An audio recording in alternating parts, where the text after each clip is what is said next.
Bonjour et bienvenue pour ce nouveau webinaire chez Tercan. Donc Tercan, vous connaissez, résidence d'artistes auteurs et organisme de formation spécialisé dans l'audiovisuel.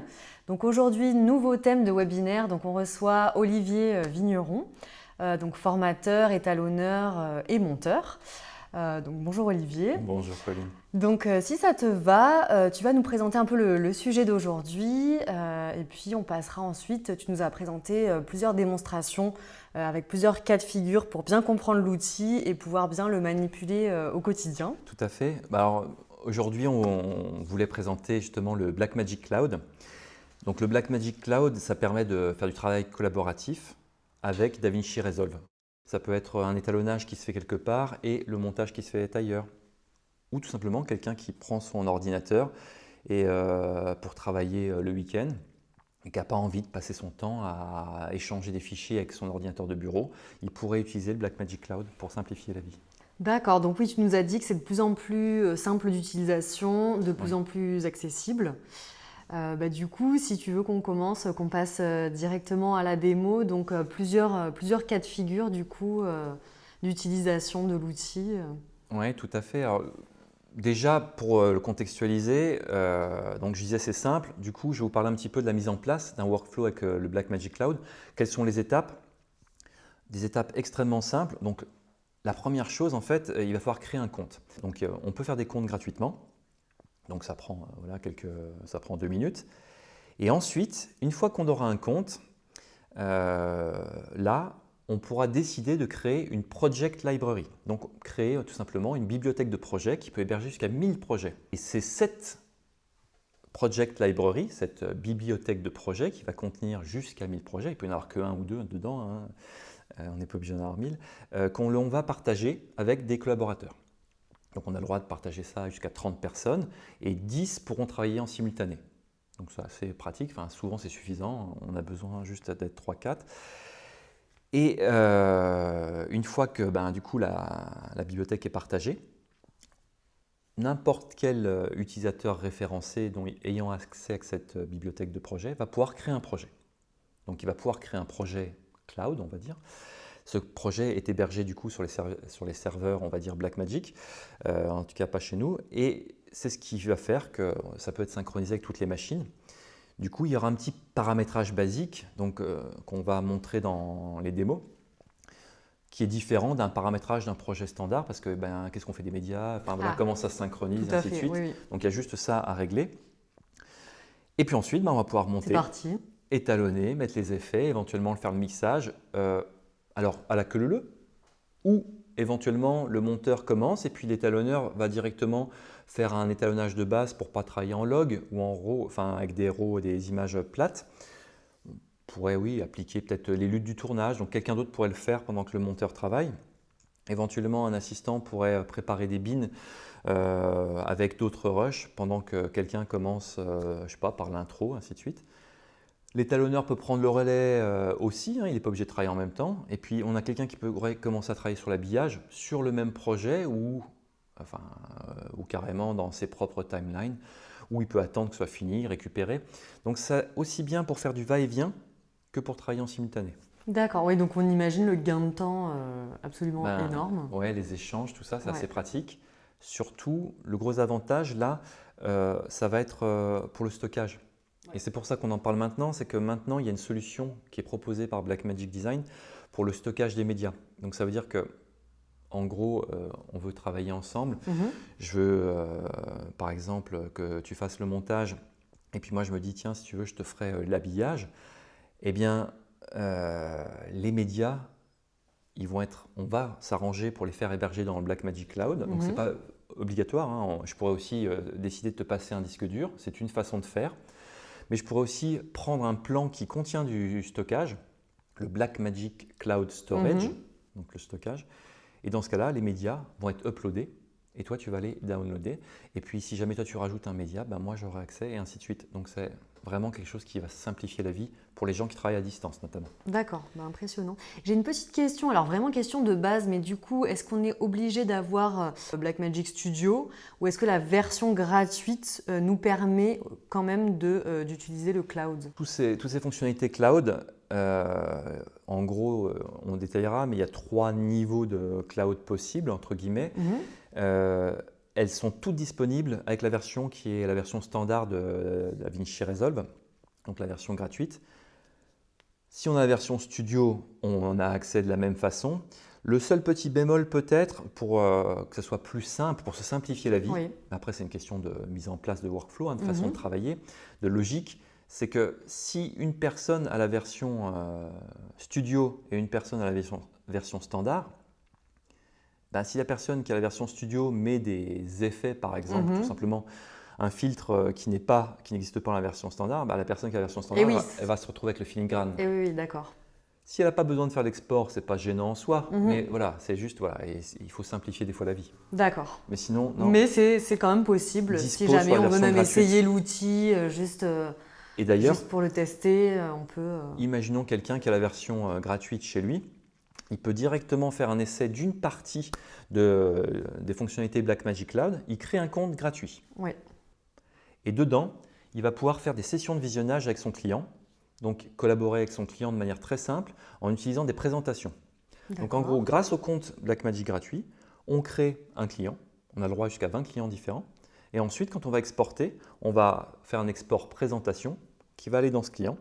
Et on pourra lui transmettre le lien par un moyen de notre choix, un mail, et la personne pourra tout simplement regarder notre montage à distance, soit en même temps que nous, de manière totalement synchronisée, soit de manière décorrélée, et pourra laisser des marqueurs. D'accord. Et ça, on va en faire la démo, c'est la fonctionnalité, je trouve, assez géniale. Ah oui. Alors, il y a une petite limitation quand même, on a le droit à 20 clients, mais on a le droit aussi à 2 gigas de stockage, ce qui ça fait… peut être… ça peut aller vite. Oui, ça va vite parce qu'en fait, on est un débit qui est quand même assez qualitatif. En haute définition, c'est 16 mégabits par seconde, ce qui fait 2 gigas, 16 mégabits par seconde, on est à peu près à 15 minutes.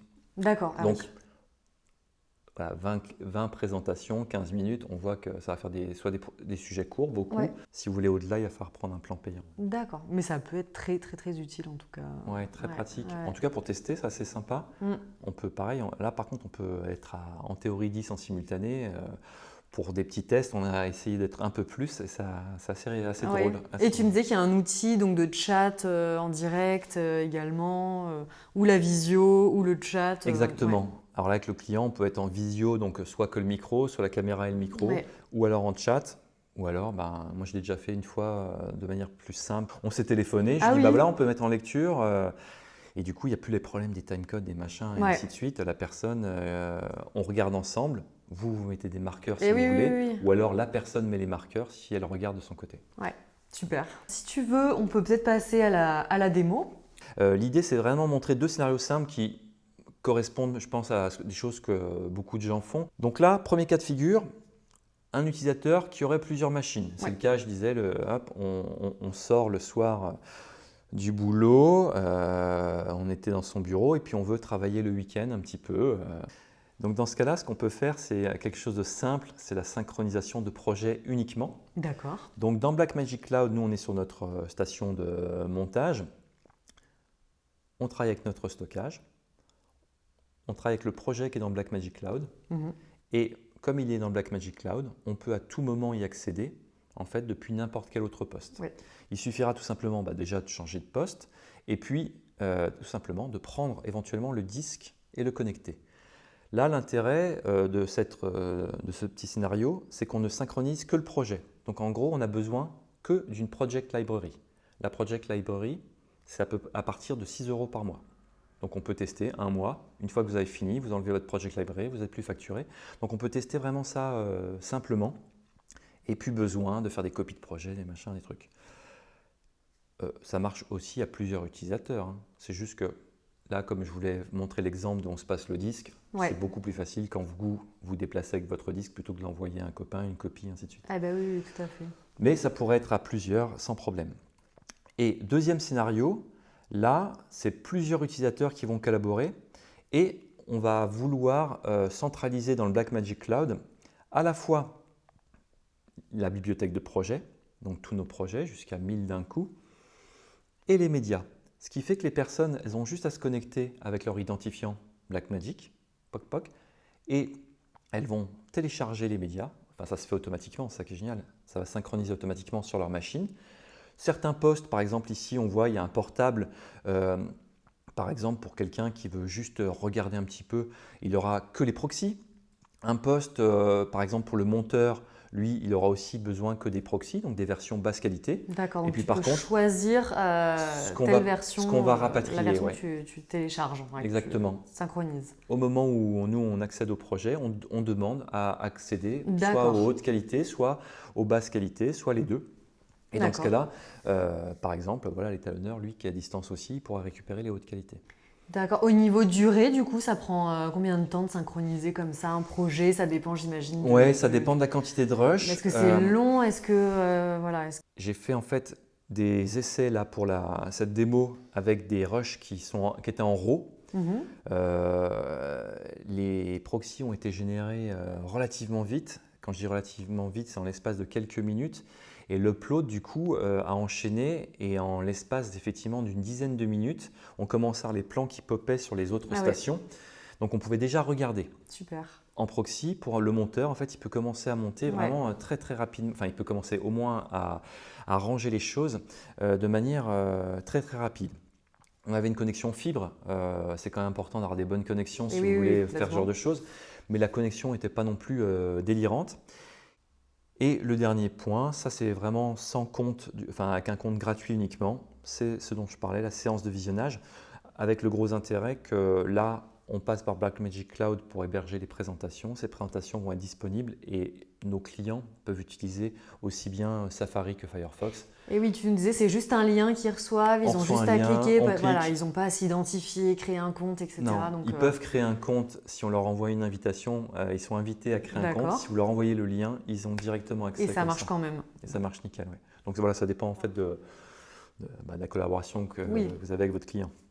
Alors, bah, Olivier, si tu es prêt, c'est parti pour la démo. Ok, et ben voilà, donc une petite démo qu'on a préparée à trois. Vous allez voir, c'est fait avec des images en fait qui ont été tournées par Tercan Adventure, donc au Maroc, un clip de musique. Et l'idée, voilà, c'est de commencer à travailler en collaboratif sur le making-of. Allez, c'est parti. La première chose à faire, c'est d'aller sur le site de Blackmagic Design. Ensuite, on clique sur le petit icône Blackmagic Cloud, l'Agro Cloud. Ça permet de se connecter en fait au Blackmagic Cloud ou de créer un compte gratuit. Donc, à droite, on peut créer un compte. On va tout simplement renseigner ce qui est demandé. Donc, c'est surtout une adresse mail. Ensuite, vous allez pouvoir vous connecter à votre compte. Sur Blackmagic Cloud, on a la possibilité de se connecter au Project Server. Il va me dire que je n'ai pas de Project Library, donc il faut que je passe à une upgrade. Donc là, je vais choisir ce que je veux. Est-ce que je veux une Project Library, par exemple? Il y a toujours les 2 Go de stockage et les 20 présentations incluses. Ou alors, si je ne prends pas je peux prendre du stockage. Et dans le stockage, à partir de 500 Go, vous voyez qu'on a une Project Library qui est incluse. Le prix est simple. Pour 1 Tera, 15 € hors taxe. Pour 1 péta, c'est 1000 fois plus cher. Ensuite, on pourra venir ajouter une Project Library. Cette Project Library, on va tout simplement la partager. Pour la partager, on va renseigner l'adresse qui correspond au compte de nos collaborateurs, donc au compte Blackmagic Cloud, ce qui permet en fait tout simplement au monteur de pouvoir, lui, désormais, avoir accès à la bibliothèque cloud. J'ai accès à la Project Library. Je n'en suis pas le propriétaire, mais pourtant, je vais pouvoir créer un projet. Je vais donc appuyer sur Nouveau projet.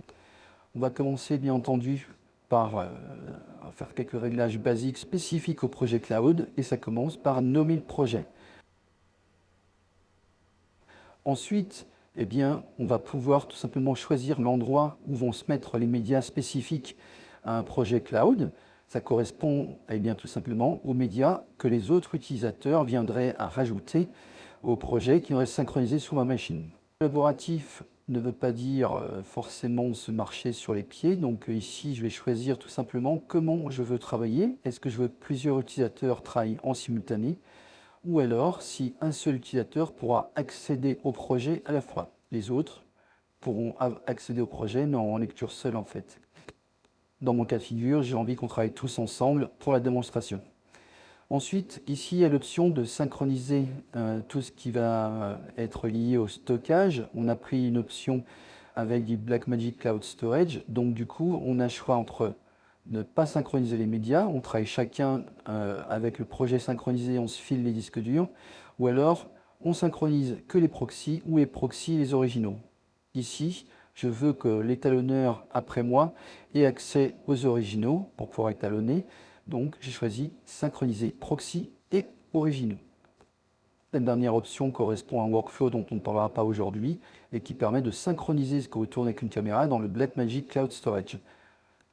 Moi, du coup, je suis paramétré, j'appuie sur Create. Ça m'ouvre un projet tout à fait standard, comme d'habitude. C'est juste qu'il est effectivement hébergé sur le serveur et qui va se synchroniser avec les autres utilisateurs. Je pourrais lancer l'import. Avant ça, je vais bien vérifier en fait mes rushs. Donc je rentre dans mes chutiers et l'objectif c'est de regarder en fait en quoi sont mes rushs. Donc le petit, là je l'aime bien, hop.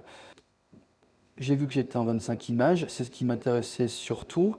La taille d'image en fait, même si les rushs sont plus grands, je vais travailler moi en haute définition 1920-1080. Donc je la définis comme ça. Ma timeline va être donc créée dans ce format, même si les rushs sont beaucoup plus gros. Voilà, c'est un choix. Du coup, eh bien, je vais pouvoir importer mon chutier en demandant à garder l'arborescence. Donc vous avez vu ici, du coup, il m'a gardé toute mon arborescence et créé les chutiers. Il y en a un peu beaucoup. Et si je regarde un petit peu les rushs, en fait, on va zoomer un peu, comme ça on verra mieux les icônes. Mais en haut à gauche, là, vous voyez qu'on a une icône, en fait, qui tout simplement dit qu'il est en attente d'upload. Et ici, si je me regarde, eh bien, on voit aussi en attente d'upload, et ainsi de suite. Donc je vais afficher l'ensemble de mes rushs pour essayer de comprendre un petit peu s'ils sont tous en train d'attendre ou il se passe quelque chose. Et donc forcément, il y en a qui sont déjà en train de partir. Donc je descends.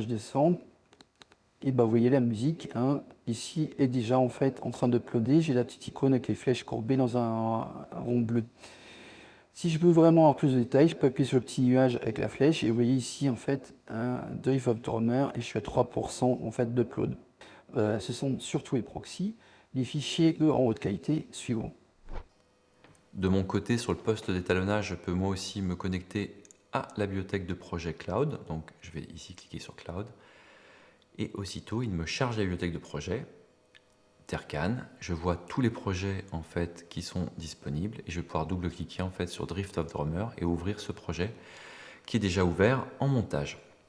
Ici, bien entendu, je retombe toujours sur la petite fenêtre qui me demande de paramétrer l'endroit où vont se ranger les médias. Donc ça, c'est les médias effectivement que je vais récupérer du coup du monteur. Donc j'ai défini sur mon disque système.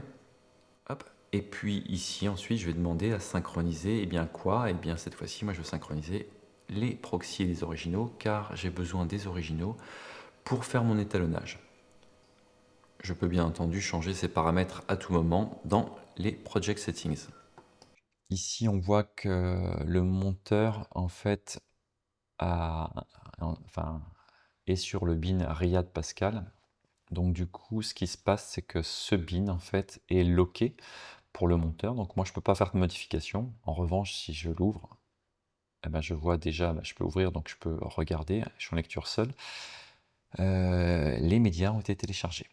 Il se trouve ici que ce sont les proxys, mais en tout cas, les proxys sont directement dispo déjà. Je vois effectivement que certains rushs sont en train d'arriver et la plupart sont déjà là. Donc vous voyez 96% de download. Là je suis reparti sur la session de montage, du coup moi forcément je vois ce qui est complètement uploadé. Il y en a encore un là qui n'est pas uploadé. Moi forcément par contre je suis en HQ puisque j'ai les HQ que j'ai importés au départ. Je peux passer en proxy si je veux, mais il n'y a pas un grand intérêt dans mon cas de figure en tout cas. Donc je vais créer un bin. Ce bin select, Ça me permettra en fait tout simplement de ranger ma matière. Ici, si je vais sur le bin DO, D2, donc j'ai plusieurs rushs qui correspondent à 2 séquences. Donc des rushs, vous voyez, avec un musicien masqué, et puis d'autres rushs qui correspondent plutôt à la partie histoire, avec une séquence que j'aime bien dans l'escalier. Donc c'est plutôt ces rushs-là que nous allons utiliser aujourd'hui. Et si je les glisse dans Select, qu'est-ce qui se passe? Il ne se passe rien. Et la raison pour laquelle il ne se passe rien, c'est tout simplement que si on regarde le bin DOD2, eh bien, il y a l'étalonneur qui a cliqué sur le chutier. Donc je peux tout simplement, en passant par le chat, lui demander de libérer le bin. Ok. Ce qui va se passer, c'est que lui, a priori, voilà, il va changer de bin et donc il m'a libéré le bin. Moi, du coup, je me dis, attention, si j'ai bien de temps en temps dans ces bins-là, ça va à chaque fois me les bloquer, je vais passer ma vie dans le chat. Donc, je vais tout simplement clic droit et les loquer. Une fois que ce bin est loqué, eh bien, lui ne pourra plus passer dedans quand je ne serai pas dessus. Et donc, il est loqué de manière permanente, même si moi, je me déplace de bin en bin. Donc le chat peut effectivement résoudre ces problèmes, ou alors une organisation et un workflow, une façon de travailler entre collaborateurs bien établie. Donc maintenant, vous voyez, si je glisse tout ça dans mes selects, eh bien ça fonctionne comme on pouvait s'y attendre. Là, j'ai pas a priori trop d'images à récupérer. Ça correspond à une scène, je vais peut-être prendre quand même juste un plan. Et ici, on a les rushs qui correspondent moins au clip, mais plus en fait au making-of. Donc, comme l'objectif, c'est de monter une petite séquence, effectivement, qui montre à la fois le making-of, à la fois le résultat, eh bien, je vais prendre ces rushs. Donc, celui-ci est encore en train d'être uploadé, vous voyez. Donc, pour l'instant, à l'étalonnage, par exemple, c'est un plan qui n'est pas forcément accessible en pleine qualité. Ok, donc voilà, dans mes selects, je commence à faire pas mal de choses.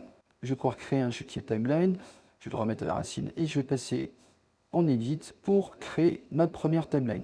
Donc on va faire un pré-montage. Donc cette timeline, pareil, on la nomme. Ça, c'est une timeline tout à fait standard. Tu vas utiliser les project settings.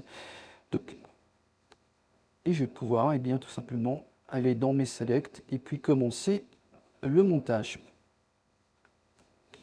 Donc un premier plan, un deuxième, et ainsi de suite. Rien de particulier par rapport à d'habitude.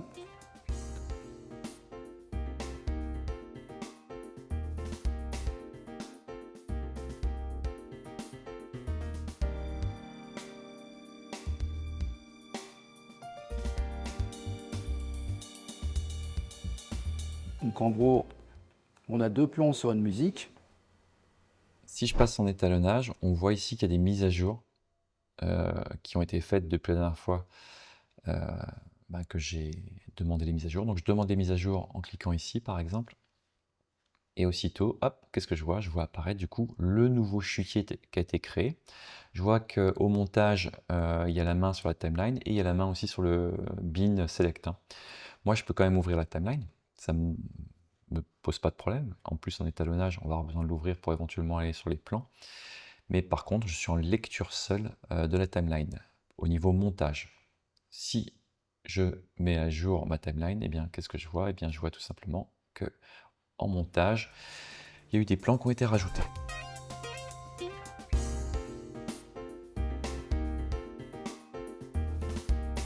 On va faire une petite modif. Et puis on va continuer le montage en fait.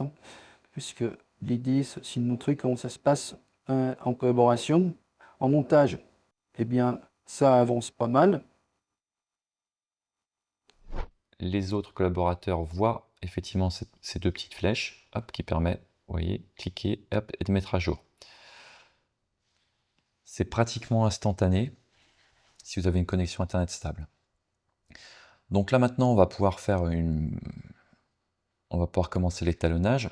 Donc rajouter un petit nœud et juste modifier légèrement ce plan. Donc un petit coup de lift et de gain juste pour en fait faire une modification.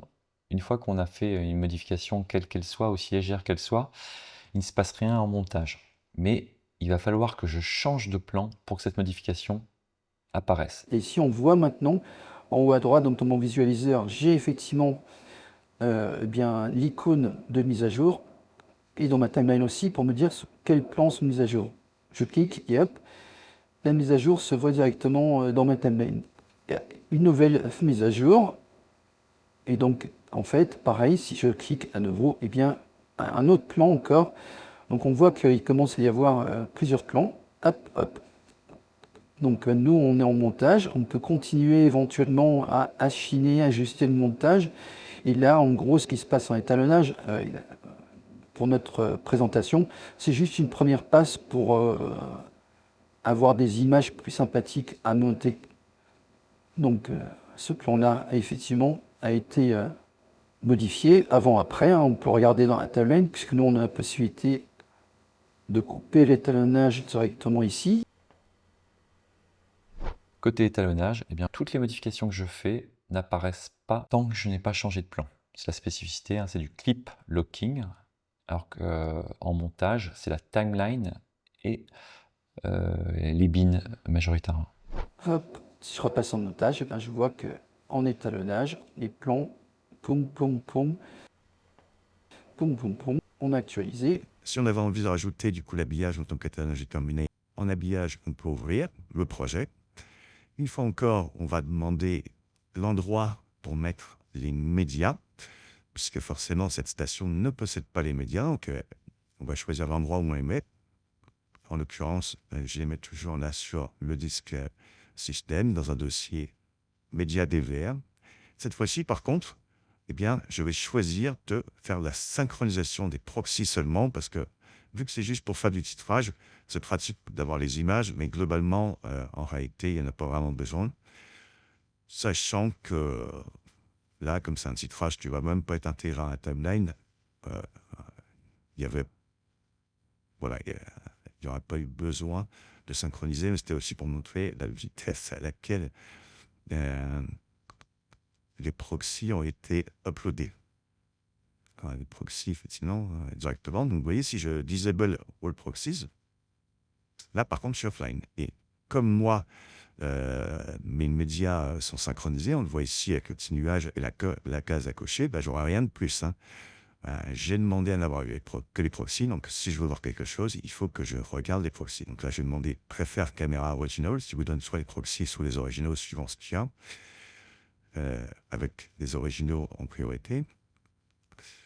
Donc du coup, ben, ici, moi, dans Timeline, si je fais un clic droit, je ne peux pas, je peux loquer, unlocker, tout ça, mais je ne peux pas en fait créer de composition fusion. Donc, eh bien, parce que le monteur a la main, donc tout simplement, eh bien, on va créer un bin. Donc dans Master, je crée un bin, ce qui est plus propre que de les créer n'importe où et de les placer ensuite. Et là, je vais tout simplement créer un bin habillage. Et dans le bin habillage, eh bien, je vais pouvoir faire une nouvelle composition de fusion qui me permettra de faire mon titre animé. Donc là, c'est vraiment plus pour la démonstration qu'autre chose.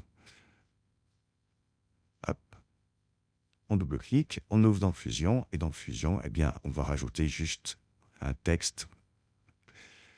Donc, je commence par un fond noir, un petit texte que je merge. Donc, Drift of Drummer, qui est le nom du clip, qui était réalisé à tourner au Maroc. Voilà. On va agrandir la taille. Je vais faire une petite animation sur le tracking, du coup, je vais mettre à peu près 30 images. J'aimerais qu'en fait, le texte augmente son espacement interlettre. On va adoucir l'animation, qui pour l'instant est linéaire. On va la passer en ease in, ease out. Donc, je sélectionne juste le keyframe. Je vais faire un petit ease in, ease out en aplatissant les keyframes. Rajouter peut-être un sous-titre. Parce que quand je sache que c'est pas le clip, mais le making-of. Donc, j'ai les images à la fois du clip et du making-of mélangés.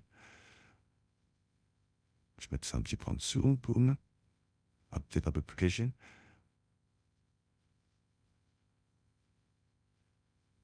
Et puis, en gros, voilà, je vais peut-être juste faire une apparition de making-of en fondu, donc soit 10 dernières images de l'animation. Donc, une animation que je fais par le début. Hop, à 30 images, je réactive. Hop, et du coup, c'est fait, hein, tout ça, c'est disponible directement sur toutes les stations, puisque il suffit juste que je sorte de ce fusionnel et que je ne bloque pas la timeline. Du coup, le monteur peut directement avoir accès, en fait, à ma composition fusion et venir l'intégrer dans son montage. Hop, c'est réglé, on est content. On a un montage, un étalonnage et un titrage qui ont été faits par différentes personnes, éventuellement en simultané ou en décalage, peu importe. On va donc envoyer ça sous forme de présentation. Donc on va se connecter sur notre compte Blackmagic Cloud. Donc là, il suffit d'un plan gratuit. D'ailleurs, c'est le cas pour montage@tercan.com. C'est un plan gratuit, donc c'est juste la possibilité de créer des présentations. On va se connecter. Cette fois-ci, je ne vais pas créer sur Project Server parce que je ne vais pas créer de Project Library, mais je vais tout simplement créer présentation. Pas de présentation existe, aucune présentation n'existe pour le moment, donc on va en créer une. Donc une présentation, on va imaginer que c'est un client. Donc j'ai eu le droit jusqu'à 20 clients séparés, on pourrait dire, et avec plusieurs montages à l'intérieur. Donc Drift of Dreamer, c'est ma présentation, elle existe. Maintenant, je vais pouvoir exporter à l'intérieur. Donc c'est surtout ça en fait. On crée la présentation sur le Blackmagic Cloud en ligne. Quand vous repassez dans votre logiciel de montage, on pourrait faire un deliver, mais on va faire un quick export. On a les possibilités de choisir présentation. Donc, du coup, quand vous cherchez ces présentations, vous pouvez la mettre effectivement dans une présentation que vous avez créée au préalable. Mais par contre, attention, c'est que ne pas mélanger les clients.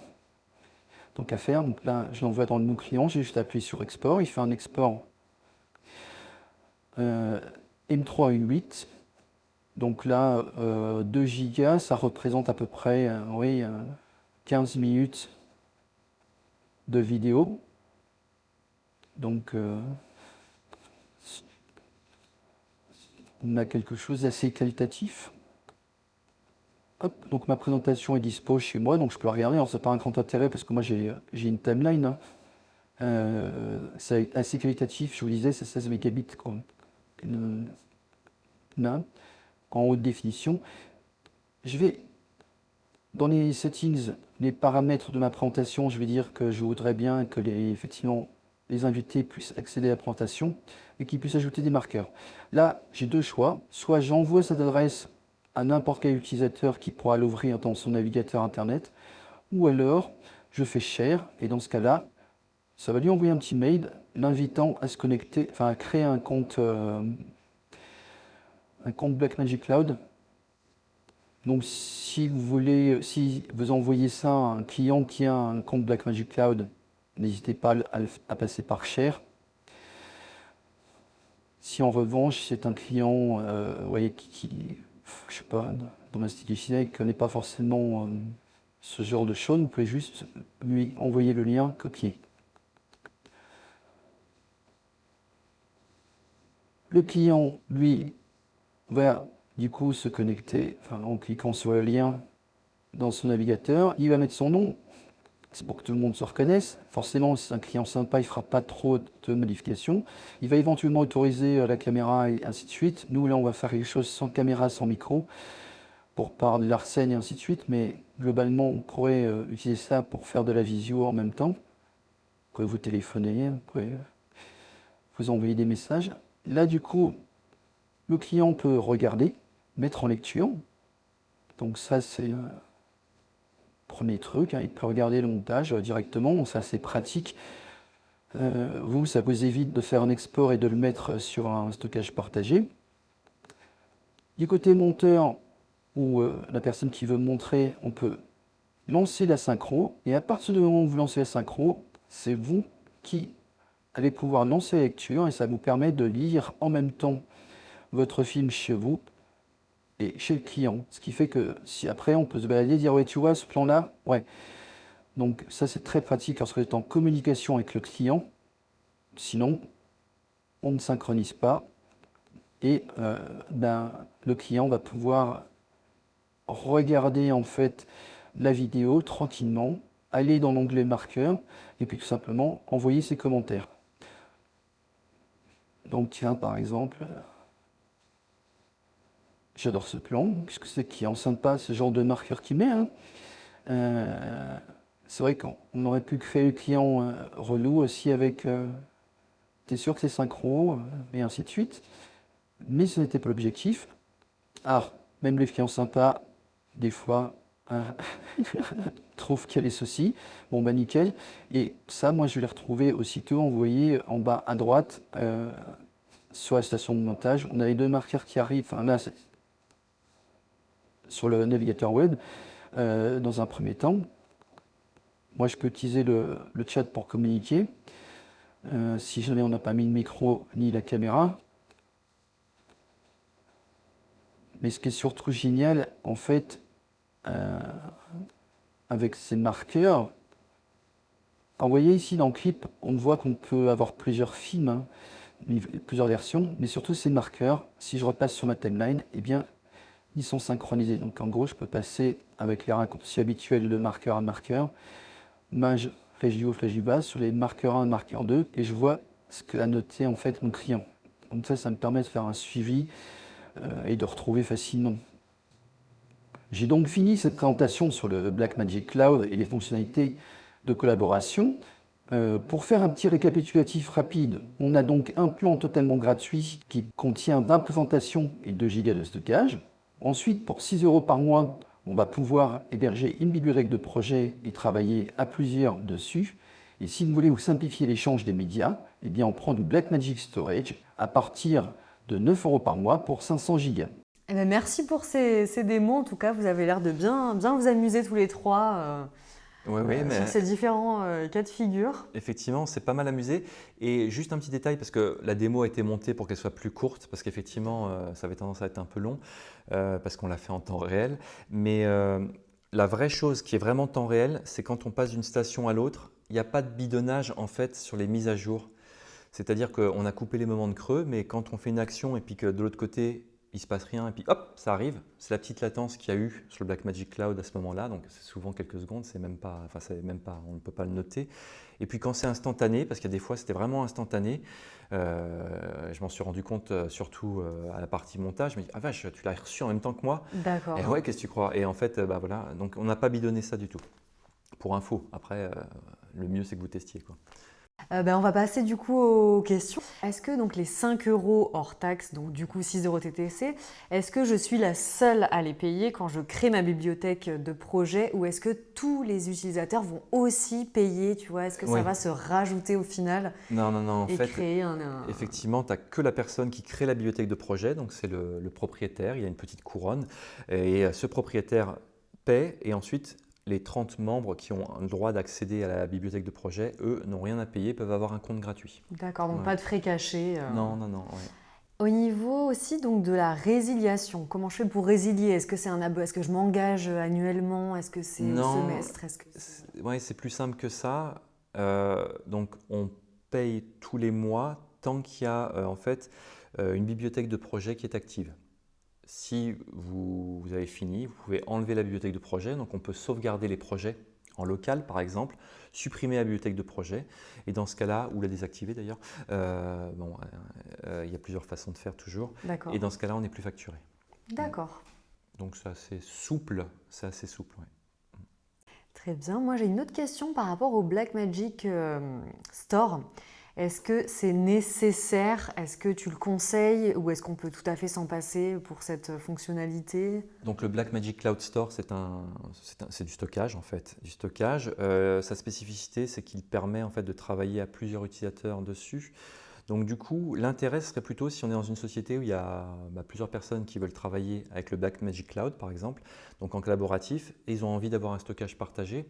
Dans ce cas-là, effectivement, le Cloud Store, il peut être intéressant parce que ça évite de dupliquer les médias sur chaque station. Et en plus, le Cloud Store, d'après son nom, alors c'est du stockage partagé, vous pourriez l'utiliser pour n'importe quoi, mais en plus, il peut servir du coup de manière autonome, c'est-à-dire qu'il peut se synchroniser de manière autonome D'accord. pendant que DaVinci Resolve n'est pas lancé. D'accord. Donc c'est assez intéressant effectivement pour ce genre de workflow. Mais franchement, aucun besoin, on pourrait avoir des disques beaucoup moins jolis et, Voilà, et ça marche. ça marcherait tout aussi, bien, c'est juste que voilà, on serait obligé d'en avoir un par utilisateur. Très bien. Est-ce que tu aurais un petit conseil à donner voilà, aux spectateurs du webinaire qui vont tester l'outil, un dernier petit conseil de professionnel pour mieux réussir son expérience? Oui, quand même, parce que en fait, nous, on a montré des cas de figure, comment dire, qui peuvent voilà, convenir à plein d'utilisateurs. Mais si jamais vous êtes dans un cas de figure un peu spécifique, que vous n'avez pas décidé de suivre le workflow qu'on propose, et il y en a plein d'autres à imaginer, dans ce cas-là, il faut juste avoir le bon sens. Donc du bon sens, c'est quoi? Quand vous êtes en train de travailler sur un montage, vous n'avez pas envie que quelqu'un vienne dans votre dos et tape en même temps. Donc à 4 mains, c'est difficile. Donc en gros, dans le Blackmagic Cloud, la synchronisation, elle va se faire, c'est génial, on peut travailler en collaboratif. Mais il y a un moment, si vous voulez travailler à 2 sur une timeline, on va faire des choses simples, on va copier la timeline, on travaille chacun. Un le début, un la fin, on va essayer de ne pas travailler à cheval. Et puis ensuite, on va mélanger les 2 timelines pour en faire qu'une. D'accord, donc on n'hésite pas à communiquer En plus, avec, oui. même si on collabore, on communique à côté pour savoir, voilà. Oui, puis on établit des façons de travailler, quoi. Il ne faut pas être en mode cow-boy complet si vous avez des choses un peu intriquées à faire. Et Dans oui. ce cas-là, la communication, c'est ce qui va permettre que ça Après, tu fonctionne. nous as dit qu'il y a quand même des outils pour verrouiller si besoin, voilà, pour protéger quand même son Oui, travail. à tout moment, vous pouvez décider que la bibliothèque, le projet qui est en mode collaboratif, il soit accessible que par une personne à la fois. D'accord. Donc ça veut dire que tous les utilisateurs qui arrivent après vous, Et oui, tu règles. ils peuvent l'ouvrir, mais en mode, read-only, donc en lecture seule. Et dans ce cas-là, vous êtes vraiment tranquille. Les autres, ils peuvent vous regarder bosser, mais vous êtes ok. tranquille. Ok. Ou alors en mode collaboratif et vous bloquez vos bins pour que aucun monteur ne vienne accéder dedans et ainsi de suite. Ouais. Super, Non, c'est possible. très bien. Est-ce que tu as quelque chose à ajouter? Non. Moi, j'espère que vous aurez envie de le tester. Je sais que c'est une fonctionnalité qu'on montre de plus en plus dans les formations Chez chez Tercan, tout à fait. donc il y a toute la suite DaVinci qui est couverte ici, avec donc le montage, l'étalonnage, l'habillage et le mixage, même si je ne l'ai pas dit dans l'ordre. Et je pense que les autres formateurs montrent aussi de plus en plus le Blackmagic Cloud parce qu'on commence à avoir de plus en plus de questions et ça ici. Et du coup, ce qui est pas mal en formation, c'est que du coup, on discute des cas précis justement. Et oui, Et donc oui. des façons de travailler, dire à toi, il faut que tu fasses comme ça, tu vois, ça va être plus simple. Ah oui, tu as raison, parce que j'avais essayé comme ça. Donc voilà. Et juste c'est ce que tu me disais, c'est prévoyez. l'avantage de Tercan aussi, c'est que les formations sont toujours en petits groupes et donc tu fais un peu du cas particulier on discute tout le des cas temps, particuliers. ouais. Super, merci beaucoup pour ce webinaire, Olivier. Et on rappelle donc que Tercan héberge voilà, des dizaines et des dizaines de formations donc en montage, étalonnage, donc comme tu dispenses, mais en photographie, en design, voilà, voilà. Et si vous voulez aller découvrir les formations sur le site de Tercan, www.tercan.com. Et à bientôt pour un prochain webinaire. À bientôt. Au revoir. Merci, au revoir.